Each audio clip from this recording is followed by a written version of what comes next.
Sentence কাকে বলে, বাক্য কাকে বলে?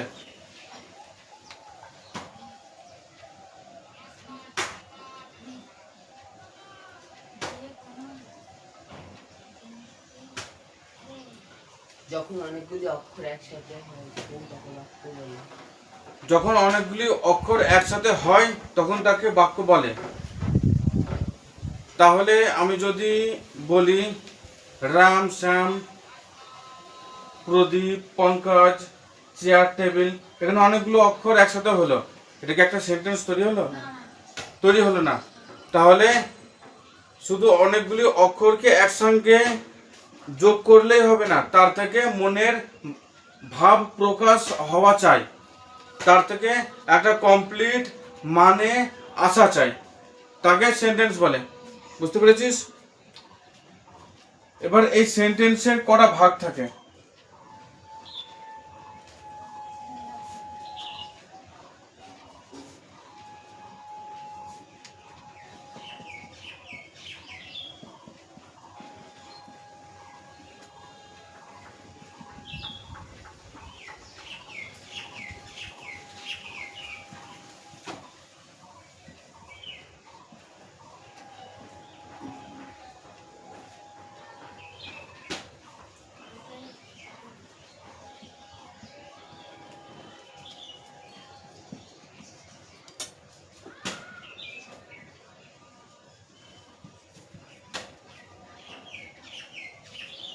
দেখ,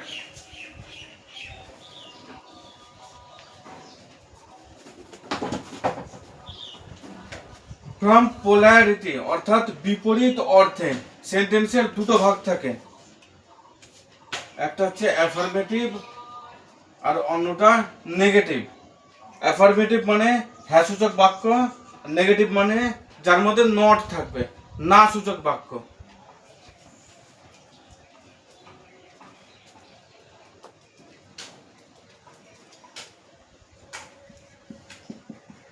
তোরা ভয়েসের নাম শুনেছিস, ভয়েস চেঞ্জ। এবার ভয়েসের দিক থেকে, ভয়েস মানে বাচ্চ, ভয়েসের দিক থেকে সেন্টেন্স দু প্রকার, অ্যাক্টিভ ভয়েস আর প্যাসিভ ভয়েস।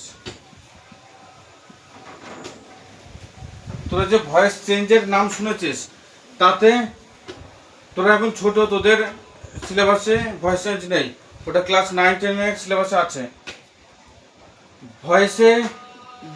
ভয়েসের দিক থেকে সেন্টেন্সের দুটো ভাগ থাকে, অ্যাক্টিভ ভয়েস আর প্যাসিভ ভয়েস। ভয়েস চেঞ্জের মানে হচ্ছে যদি অ্যাক্টিভ ভয়েসের সেন্টেন্স দেওয়া থাকে তাকে প্যাসিভ ভয়েস বানাতে হবে, আর যদি প্যাসিভ ভয়েসে দেওয়া থাকে তাকে অ্যাক্টিভ ভয়েস বানাতে হয়।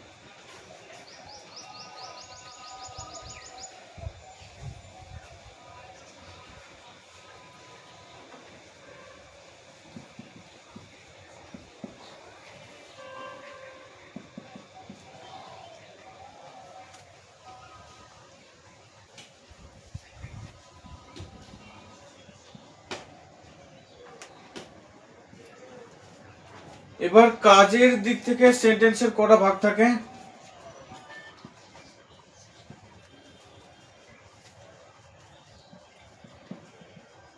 অ্যাসার্টিভ সেন্টেন্স,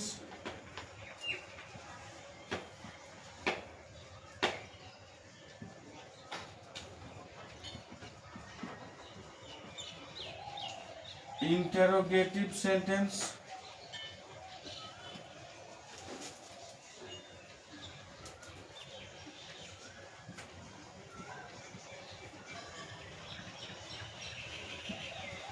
imperative sentence,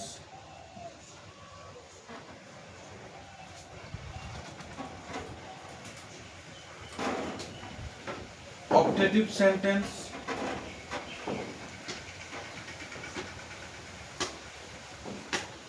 আর লাস্ট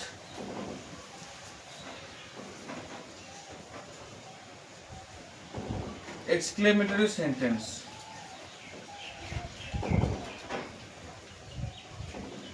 কার্যগত দিক থেকে সেন্টেন্সের এই পাঁচটা ভাগ থাকে। অ্যাসার্টিভ সেন্টেন্স মানে কি? যেটা নর্মাল স্টেটমেন্ট হয়, এখন লিখবি না, যেটা নর্মাল স্টেটমেন্ট বা কোনো কথা, নর্মাল কথা, ইন্টারোগেটিভ সেন্টেন্স যার যে লাইনের শেষে জিজ্ঞাসা চিহ্ন দেওয়া থাকে আর যে লাইন থেকে প্রশ্ন জিজ্ঞাসা করা হয়।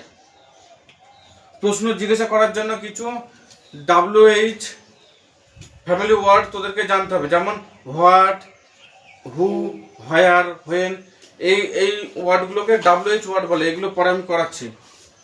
এইগুলো যে সেন্টেন্সের শুরুতে থাকে সেগুলো একটা সেই সেন্টেন্সগুলো ইন্টারোগেটিভ সেন্টেন্স হয়। ইম্পারেটিভ সেন্টেন্স মানে আদেশ বলা থাকবে, অনুরোধ বলা থাকবে। অপটেটিভ সেন্টেন্স এটাও নর্মাল সেন্টেন্সের মতনই, শুধু এক্সক্লেমেশন মার্ক দেওয়া থাকবে লাস্টে, একটু অবাক হওয়ার মতন কথা বলা থাকে। আর এক্সক্লেমেটরি সেন্টেন্স এটা আশ্চর্য বোঝাবে, অবাক হওয়া বোঝাবে, আর লাস্টে এই সেন্টেন্সেরও লাস্টে এক্সক্লেমেশন মার্ক থাকে। এক্সক্লেমেশন মার্ক মানে বিস্ময়বোধক চিহ্ন, এরকম দাগ থাকবে, নিচে বিন্দু থাকবে। তাহলে এটা হলো ফাংশনাল টাইপস। সেন্টেন্সের আরো এক রকমের ভাগ আছে।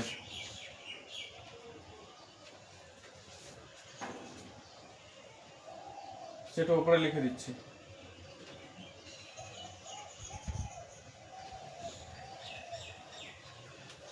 এখানে ছোট করে লিখে দিই।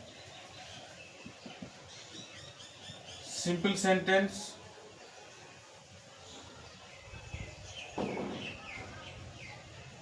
আচ্ছা এটা কি ধরনের ভাগ? এটা হচ্ছে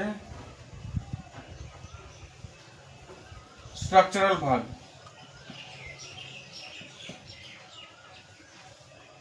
অর্থাৎ গঠনগত।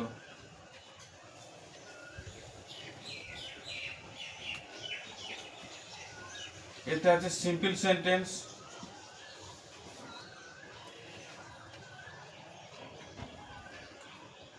কমপ্লেক্স সেন্টেন্স,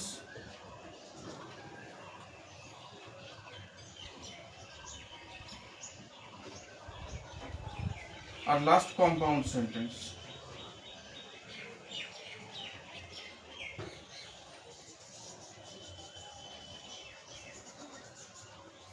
ক্লাস 9-10-এ তোরা পাবি সিম্পল থেকে কমপ্লেক্স বানাও, কমপ্লেক্স থেকে কম্পাউন্ড বানাও, এগুলো ট্রান্সফরমেশনের মধ্যে পড়ে। এবার গঠনগত দিক থেকে সেন্টেন্সের 3টে ভাগ থাকে, সিম্পল সেন্টেন্স, কমপ্লেক্স সেন্টেন্স আর কম্পাউন্ড সেন্টেন্স। তোরা এইটুকু বুঝতে পেরেছিস? সেন্টেন্সের এই কটাই টাইপ আছে, এই কটাই ভাগ আছে, আর ভাগ নেই।